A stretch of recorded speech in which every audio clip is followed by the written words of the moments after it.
এবার ভেঙে যাবে কি আমেরিকা? মার্কিন রাজ্য কিনতে চাইলেও ডেনমার্ক, স্বাধীনতা চায় ক্যালিফোর্নিয়াও। কি করবেন ট্রাম্প?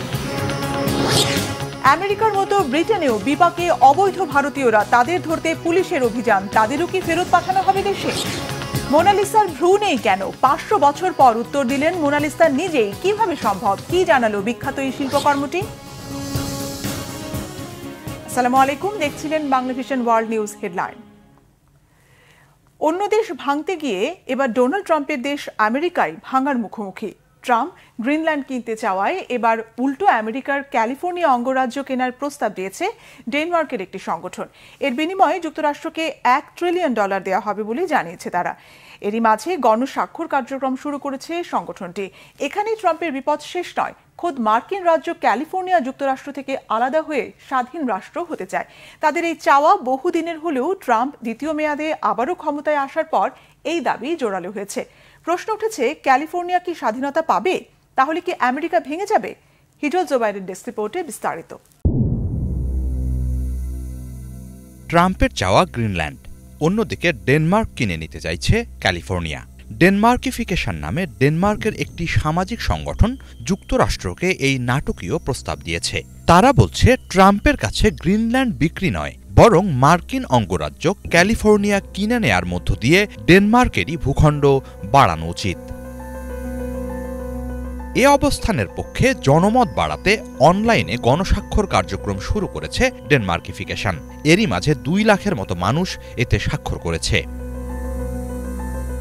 অনলাইনে চালানো ওই ক্যাম্পেইনে ক্যালিফোর্নিয়া কিনে নিতে চাওয়ার সপক্ষে ডেনমার্কিফিকেশন বলছে, ডেনমার্কবাসীর আরও অনেক বেশি সূর্যের আলো প্রয়োজন, যা পাওয়া যাবে ক্যালিফোর্নিয়ায়। একই সাথে প্রযুক্তি খাতে শক্তিশালী ক্যালিফোর্নিয়া নিজেদের অংশ হওয়া মানে ডেনমার্কও এ খাতে শক্তিশালী হবে। এছাড়া মিলবে প্রচুর অ্যাভোকাডো টোস্ট ও অনায়াসে ডিজনিল্যান্ড ভ্রমণের সুযোগ। ক্যালিফোর্নিয়ার বিনিময় মূল্য হিসেবে মার্কিন প্রেসিডেন্ট ট্রাম্পকে $1 ট্রিলিয়ন দেওয়ার প্রস্তাব দিয়েছে ডেনমার্কিফিকেশন। ডেনমার্কের প্রত্যেক নাগরিক $18,000 করে অনুদান দিলেই এটি কিনে ফেলা সম্ভব বলছে তারা।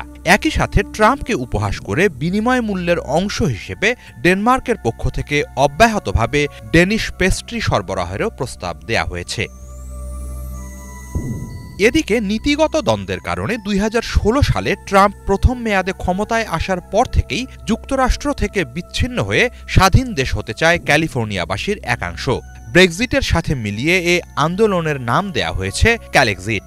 ক্যালেক্সিটের ব্যাপারে গণভোট আয়োজনেরও চেষ্টা চলছে, যদিও বিদ্যমান সংবিধান অনুসারে যুক্তরাষ্ট্র থেকে কোনো অঙ্গরাজ্যের বিচ্ছিন্ন হওয়া সম্ভব নয়। এরপরও স্বাধীন হওয়ার তৎপরতা চালিয়ে যাচ্ছে বিভিন্ন সংগঠন। যুক্তরাষ্ট্রের সবচেয়ে সম্পদশালী অঙ্গরাজ্য বলা হয় ক্যালিফোর্নিয়াকে। ইন্টারন্যাশনাল মনিটারি ফান্ডের 2023 সালের প্রতিবেদন অনুসারে এককভাবে বিশ্বের 5ম বৃহত্তর অর্থনীতি ক্যালিফোর্নিয়ার, যা যুক্তরাজ্যের চেয়েও বড়।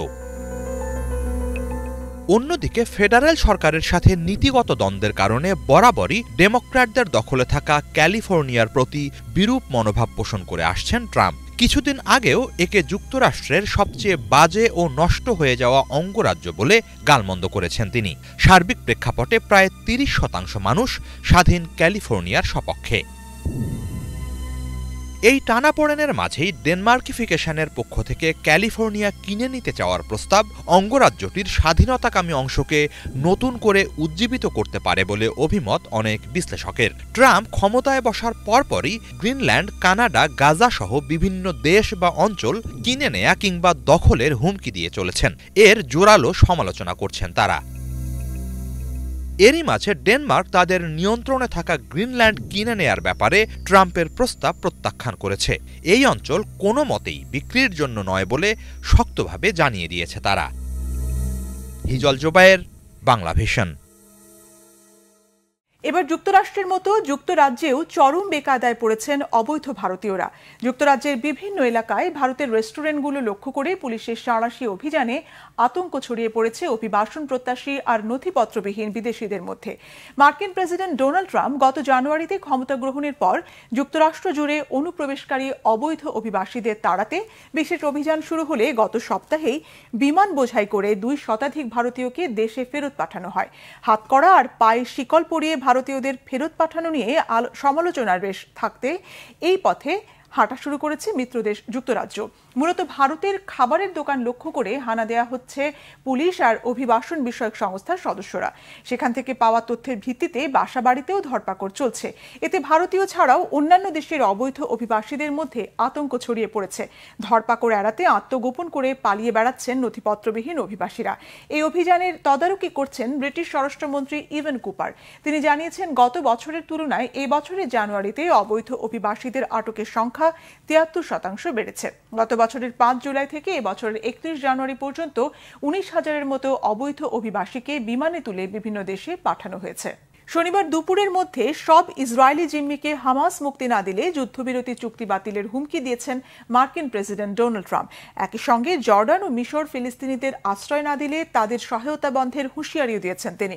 এছাড়া গাজা দখলের পর ফিলিস্তিনিদের আর ভূখণ্ডটিতে ঢুকতে দেয়া হবে না সাফ জানিয়েছেন প্রেসিডেন্ট ট্রাম্প। এর আগে ইসরায়েলের বিরুদ্ধে যুদ্ধবিরতি চুক্তি লঙ্ঘনের অভিযোগ এনে শনিবারের জিম্মি মুক্তি স্থগিতের ঘোষণা দেয় ফিলিস্তিনের স্বাধীনতাকামী সংগঠন হামাস। কি হবে শেষ পর্যন্ত? আবারও কি গাজায় আগ্রাসন শুরু হবে? শহীদ আরাফাতের ডেস্ক রিপোর্ট। ফিলিস্তিনিরা আর কখনোই গাজায় ফিরতে পারবে না, এমন হুঁশিয়ারি দিলেন মার্কিন প্রেসিডেন্ট ডোনাল্ড ট্রাম্প। শুরুতে গাজাবাসীকে সাময়িক সময়ের জন্য মিশর ও জর্ডানে পাঠানোর পরিকল্পনা ছিল ট্রাম্পের, কিন্তু রাতারাতি নিজের সিদ্ধান্ত বদলে বললেন যুক্তরাষ্ট্র গাজাকে কেনার পর নতুন রূপে নির্মাণ করবে। এখানে ফিলিস্তিনিদের ফিরে আসার আর কোনো সুযোগ থাকবে না। সোমবার ফক্স নিউজকে দেয়া সাক্ষাৎকারে ট্রাম্প এসব কথা বলেন। আমরা গাজাকে কেনার পর নতুন রূপে সাজাবো, নিরাপদ শহরে পরিণত করব, কিন্তু ফিলিস্তিনিদের ফিরে আসার সুযোগ থাকবে না। তারা স্থায়ীভাবে মিশর ও জর্ডানে বসবাস করবে। তাদের জন্য সেখানে আমি সব ধরনের ব্যবস্থা করে দেব।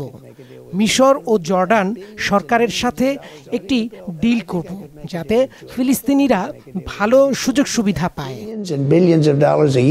ট্রাম্পের গাজা দখলের পর ফিলিস্তিনিদের জর্ডান ও মিশরে পাঠানোর পরিকল্পনা নাকচ করে দিয়েছে আরব দেশগুলো। আরবরা ফিলিস্তিনিকে পূর্ণ সমর্থন দিতে চায়। যুক্তরাষ্ট্র সফরে মিশরের পররাষ্ট্রমন্ত্রী বদর আবদেলাতিত এমনটি জানান। ট্রাম্পের গাজা দখলের পরিকল্পনাকে কেলেঙ্কারি হিসেবে আখ্যা দিয়েছেন জার্মান চ্যান্সেলর ওলাফ শলস। এদিকে ইসরায়েলের বিরুদ্ধে যুদ্ধবিরতি চুক্তি লঙ্ঘনের অভিযোগ এনে জিম্মি মুক্তি স্থগিত করেছে ফিলিস্তিনের স্বাধীনতাকামী সংগঠন হামাস। গাজায় যুদ্ধবিরতি চুক্তি শুরু হওয়ার পর 5টি ধাপে 566 ফিলিস্তিনি ও 16 ইসরায়েলিকে মুক্তি দিয়েছে উভয় পক্ষ। এই ধারাবাহিকতায় আরও 3 ইসরায়েলি জিম্মিকে আগামী শনিবার মুক্তি দেওয়ার কথা ছিল। তবে হামাসের সামরিক শাখা কাশেম ব্রিগেডের মুখপাত্র আবু উবাইদা এক বিবৃতিতে বলেছেন, ইসরায়েলের কারণে বাস্তুচ্যুত ফিলিস্তিনিরা যথাসময়ে উত্তর গাজায় ফিরতে পারেনি। ফিলিস্তিনিদের ওপর এখনও হামলা চালানো হচ্ছে, এমনকি পর্যাপ্ত ত্রাণ পৌঁছাতে দিচ্ছে না ইসরায়েল। এসব অভিযোগের ভিত্তিতে জিম্মি মুক্তি স্থগিত করেছে হামাস। তবে ইসরায়েল যদি এসব সমস্যা কাটিয়ে উঠতে পারে, যুদ্ধবিরতি চুক্তির শর্ত মেনে চলে, তাহলে এখনও জিম্মি বিনিময় সম্ভব বলে জানিয়েছে ফিলিস্তিনের সংগঠনটি। গাজা দখলের পরিকল্পনায় থেমে নেই ট্রাম্প। শনিবারের মধ্যে হামাস ইসরায়েলি জিম্মিদের মুক্তি না দিলে যুদ্ধবিরতি চুক্তি বাতিল করে দেওয়ার হুমকি দিয়েছেন মার্কিন প্রেসিডেন্ট। হামাসের যুদ্ধবিরতি চুক্তি স্থগিত করার পর পাল্টা পদক্ষেপ হিসেবে ট্রাম্প এই হুঁশিয়ারি দিলেন। Shahid Arafat, Bangla vision news desk. এদিকে ডোনাল্ড ট্রাম্প দ্বিতীয় মেয়াদে মার্কিন প্রেসিডেন্ট হওয়ার পর যুক্তরাষ্ট্রে চলছে একের পর এক কর্মী ছাঁটাই। এখন পর্যন্ত 200 জনেরও বেশি সরকারি কর্মকর্তা কর্মচারীকে বরখাস্ত করেছেন তিনি। এছাড়া লাখ লাখ সরকারি কর্মচারীকে আর্থিক প্রণোদনা দিয়ে স্বেচ্ছায় পদত্যাগ করতে উদ্বুদ্ধ করেছেন ট্রাম্প। বিস্তারিত ডেস্ক রিপোর্টে। গত 20 জানুয়ারি যুক্তরাষ্ট্রের প্রেসিডেন্ট পদে শপথ নেন ডোনাল্ড ট্রাম্প। দ্বিতীয় মেয়াদে শপথ নেওয়ার 1 মাসও হয়নি, এরই মধ্যে তিনি অনেক গুরুত্বপূর্ণ পদক্ষেপ নিয়েছেন। ট্রাম্প এক সময় দি অ্যাপ্রেন্টিস নামক টেলিভিশন রিয়েলিটি শো উপস্থাপনা করতেন। এই শোতে তিনি একটি বিখ্যাত বাক্য বলতেন, তুমি বাদ। ট্রাম্পের এই বাক্যটি ব্যাপক জনপ্রিয়। এবার প্রেসিডেন্ট হওয়ার পর ট্রাম্প এই বাক্যটির বাস্তব প্রয়োগ করে এখন পর্যন্ত 200 জনেরও বেশি সরকারি কর্মকর্তা কর্মচারীকে বরখাস্ত করেছেন। যুক্তরাষ্ট্রের নতুন প্রেসিডেন্ট ক্ষমতায় এলে প্রশাসনে কিছুটা পরিবর্তন বা রদবদল হওয়া সাধারণ ঘটনা। ট্রাম্প ক্ষমতায় এসেই তার প্রথম সপ্তাহগুলোতে মার্কিন সরকারের প্রশাসনিক কর্মকর্তা কর্মচারীদের ব্যাপকভাবে বরখাস্ত করেছেন। এমনকি লাখ লাখ সরকারি কর্মচারীকে আর্থিক সুবিধা দেওয়ার বিনিময়ে স্বেচ্ছায় পদত্যাগ করতে বলেন ট্রাম্প। ট্রাম্প তার প্রস্তাবে ফেডারেল কর্মীদের 6 ফেব্রুয়ারির মধ্যে চাকরি ছেড়ে দেওয়ার বিনিময়ে 8 মাসের বেতনের প্রস্তাব দিয়েছিলেন। হোয়াইট হাউসের দাবি ইতোমধ্যে 40,000-এরও বেশি সরকারি কর্মচারী প্রস্তাবটি গ্রহণ করেছেন। তিনি মার্কিন সরকারের বৈচিত্র্য, ন্যায্যতা ও অন্তর্ভুক্তিমূলক কার্যক্রমগুলো বন্ধ করে দিয়েছেন। গত শুক্রবারও যুক্তরাষ্ট্রের শীর্ষ রেকর্ড রক্ষক কলিন সোগানকে অপসারণ করেন ট্রাম্প। একই দিনে তিনি John F Kennedy centre for the performing আর্টসের ট্রাস্টি বোর্ডের সদস্যদের বরখাস্ত করার অঙ্গীকার করেন এবং ঘোষণা দেন তিনি নিজেই বোর্ডের চেয়ারম্যান হিসেবে দায়িত্ব গ্রহণ করবেন। ট্রাম্প সরকারি কর্মকর্তাদের চাকরিচ্যুত করেছেন। তিনি ফেডারেল ইলেকশন কমিশনের এলেন ওয়েইনট্রাপকে বরখাস্ত করেছেন। এই ডেমোক্র্যাট অনলাইনে একটি চিঠি প্রকাশ করে অভিযোগ করেন তার চাকরিচ্যুতি অবৈধ। নির্বাচন সংশ্লিষ্ট অর্থনৈতিক আইন প্রয়োগের দায়িত্ব এফিসি নির্বাচনী কার্যক্রমের তত্ত্বাবধান করে। এছাড়া ট্রাম্প ন্যাশনাল লেবার রিলেশনস বোর্ডের প্রথম কৃষ্ণাঙ্গ নারী সদস্য ওয়েন উইলকক্সকেও বরখাস্ত করেছেন। এমনকি যারা একসময় ট্রাম্পের সমর্থক ছিলেন তাদেরও তিনি চাকরিচ্যুত করেছেন। এদিকে পেন্টাগন জেনারেল মার্ক মিলের নিরাপত্তা সুরক্ষা প্রত্যাহার করেছেন ট্রাম্প। মিল অতীতে ট্রাম্পের তীব্র সমালোচনা করেছিলেন। ট্রাম্পের দ্বিতীয় মেয়াদে প্রেসিডেন্ট হওয়ার কয়েক ঘণ্টা পরই তার প্রশাসনের কর্মকর্তারা পেন্টাগন থেকে মার্ক মিলের একটি প্রতিকৃতি সরিয়ে ফেলেন। নির্বাচনী প্রচারে ট্রাম্প ডিইআই এর কার্যক্রম বন্ধ করার প্রতিশ্রুতি দিয়েছিলেন। ডিইআই কার্যক্রমের মূল উদ্দেশ্য ছিল সরকারি কর্মস্থলে বিভিন্ন পটভূমির মানুষের অংশগ্রহণ বৃদ্ধি করা। ডিআই সম্পর্কিত পদক্ষেপ গ্রহণের বিষয়ে ট্রাম্প তার নির্বাচনী প্রচারণায় যে প্রতিশ্রুতি দিয়েছিলেন তা পূর্ণ করতে দায়িত্ব গ্রহণের দ্বিতীয় দিন থেকেই কার্যক্রম শুরু করেন ট্রাম্প। তিনি সংশ্লিষ্ট প্রকল্পে কাজ করা সব কর্মীকে বরখাস্ত করতে ফেডারেল এজেন্সিগুলোকে নির্দেশ দেন। গত মাসে যুক্তরাষ্ট্রের বিচার বিভাগ জানিয়েছে প্রেসিডেন্ট ট্রাম্পের বিরুদ্ধে ফৌজদারি তদন্তের সাথে জড়িত বেশ কিছু প্রসিকিউটরকে বরখাস্ত করা হয়েছে। দুটি ফেডারেল মামলায় ট্রাম্পের বিরুদ্ধে অভিযোগ তোলা হয়েছিল, তবে তিনি প্রেসিডেন্ট নির্বাচনে জয়ী হওয়ার পর ওই মামলা খারিজ হয়ে যায়। ট্রাম্প তার নির্বাচনী প্রচারাভিযানে অঙ্গীকার করেছিলেন তিনি নির্বাচিত হলে সরকারি সংস্থাকে কারো বিরুদ্ধে অস্ত্র হিসেবে ব্যবহার করার ধারার অবসান ঘটাবেন। ইফাত জাহান, বাংলাভিশন। গেল 500 বছরেও যে প্রশ্নের উত্তর মেলেনি তা এবার খুঁজে পাওয়া গেল। জানা গেল কেন কিংবদন্তি চিত্রকর লিওনার্দো দা ভিঞ্চির শ্রেষ্ঠতম সৃষ্টি মোনালিসার ভ্রু নেই। আর অন্য কেউ নয়, খোদ মোনালিসাই দিয়েছেন সেই উত্তর। অবাক হচ্ছেন এটি কিভাবে সম্ভব? এটি সত্যিই সম্ভব হয়েছে। তবে কিভাবে কথা বললেন মোনালিসা? ডেস্ক রিপোর্টে জানাচ্ছেন মীর ফজলে রাব্বি। Why don't you have any eyebrow? The enigma of my absent eyebrows in the gentle whispers of time. প্রাণহীন নিথর ছবিটাও যেন হয়ে উঠেছে জীবন্ত।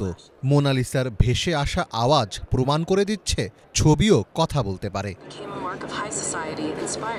কিংবদন্তি চিত্রকর লিওনার্দো দা ভিঞ্চির শ্রেষ্ঠতম সৃষ্টি বলে ধরা হয় মোনালিসাকে। প্যারিসের মিউজিয়ামে রাখা পৃথিবী বিখ্যাত সেই ছবি মোনালিসার চোখে ভ্রু নেই কেন? কেন নেই চোখের পাতা? মানুষের মাথায় এ প্রশ্ন বছরের পর বছর ধরে ঘুরপাক খেয়েছে। তবে এখন সহজেই পাওয়া যাবে সে প্রশ্নের উত্তর, আর সেই উত্তর দিবেন মোনালিসা নিজেই, যা সম্ভব হচ্ছে আর্টিফিশিয়াল ইন্টেলিজেন্স বা এআই প্রযুক্তির মাধ্যমে। সম্প্রতি প্যারিসের গ্র্যান্ড প্যালেসে অনুষ্ঠিত হওয়া এক শীর্ষ সম্মেলনে প্রদর্শিত হয় নজরকাড়া বিভিন্ন এআই প্রযুক্তি, যার মধ্যে আকর্ষণের কেন্দ্রবিন্দু হয়ে ওঠে আস্ক মোনা নামের একটি জাদুঘর কেন্দ্রিক অ্যাপ, যা জাদুঘর পরিদর্শনে আসা দর্শনার্থীদের প্রশ্নের উত্তর দেওয়া সহ করতে পারবে তাৎক্ষণিক প্রতিক্রিয়া। মোনালিসার ভ্রু নিয়ে মানুষের কৌতূহলের শেষ নেই। কেউ বলেছেন লিওনার্দো মোনালিসার স্বর্গীয় সৌন্দর্যকে তুলে ধরতে ইচ্ছে করেই তার ভ্রু আঁকেননি। আবার কেউ ব্যাখ্যা করেন ইউরোপে রেনেসার সময়কালে অনেক মহিলা ভ্রু কামিয়ে ফেলতেন, সেই ট্রেন্ড ছাপ ফেলেছিল লিওনার্দোর শিল্পকর্মেও। এবার আস্ক মোনার মাধ্যমে মোনালিসা নিজেই দিলেন সেই উত্তর। আস্ক মোনার ভাষ্য, একসময় তার মুখ ভ্রু এবং চোখের পাপড়ি দিয়ে সজ্জিত ছিল, তবে 16 শতাব্দীর ফ্যাশন বিকশিত হওয়ার সাথে সাথে মুখের লোম অপসারণের চর্চা উচ্চ সমাজের একটি চিহ্ন হয়ে ওঠে। সুতরাং কোনো অজানা হাত হয়তো তার এই বৈশিষ্ট্যগুলো মুছে ফেলেছে। 2016 সাল থেকে এই প্রযুক্তি নিয়ে কাজ করছেন আস্ক মোনার মহাপরিচালক এবং সহপ্রতিষ্ঠাতা ভ্যালেন্টিন স্মাইট। এই অ্যাপ তৈরির পেছনের অভিজ্ঞতার কথাই জানালেন তিনি। Well, the idea came from this. Harry পটারের একটি বই পড়ে প্রথম এই আইডিয়াটা পাই। হ্যারি পটারে এমন একটি ধারণা আছে যেখানে আপনি শিল্পকর্মের সাথে কথা বলতে পারেন এবং এক ধরনের জাদুকরী জগতে প্রবেশ করতে পারেন। বিগত বছরগুলোতে এই ধারণাকে বাস্তব রূপ দিতে আমরা নিরলস কাজ করেছি। Make this possible through AI. Ask Mona অ্যাপটি শুধু মোনালিসা নয়, ভিক্টর হুগো, নেপোলিয়ন বা ফারাও র্যামসেসের মতো শিল্প ও ইতিহাসের মহান ব্যক্তিত্বদের জীবন্ত করে তোলে, যার জন্য প্রয়োজন হবে কেবল একটি কিউআর কোডের click. Askmona is an artificial intelligence solution. আস্কমোনা অ্যাপটি ব্যবহারের জন্য আমরা এক ধরনের স্মার্ট চুম্বক তৈরি করেছি। এসব চুম্বক জাদুঘরের দোকানগুলো থেকেই কেনা যাবে। এর পেছনে একটি কিউআর কোড থাকবে। কিউআর কোড স্ক্যান করলেই আপনি কথোপকথন শুরু করতে পারবেন। Talk directly to the work of art.